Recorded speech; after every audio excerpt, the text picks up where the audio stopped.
ఎన్నో శరీరాలు తీసుకున్నటువంటి జీవుడు అరుణాచలం ఎప్పుడైనా విడితే అక్కడ అరుణాచలం పట్టణంలోకి ప్రవేశిస్తే చాలు, వెంటనే అతని జీవయాత్రకి వేరే గీత గీస్తారు.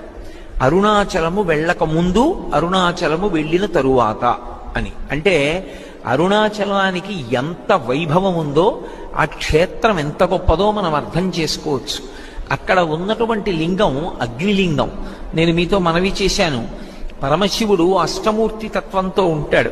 అందుకే పరమశివుడికి పూజ చేస్తే 8 నామాలతో పూజ చేస్తే చాలు, సంపూర్ణమైనటువంటి పూజ పూర్తి చేసినట్టే. అవకాశం ఉంటే శివాష్టోత్తరం చెప్పచ్చు, శివ సహస్రం చెప్పచ్చు.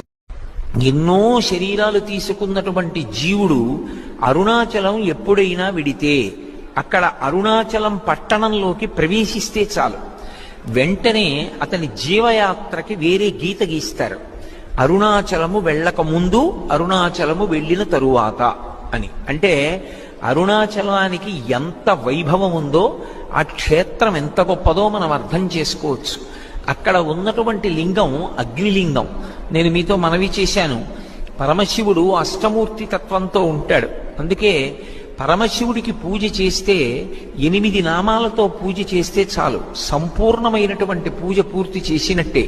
అవకాశం ఉంటే శివాష్టోత్తరం చెప్పచ్చు, శివ సహస్రం చెప్పచ్చు.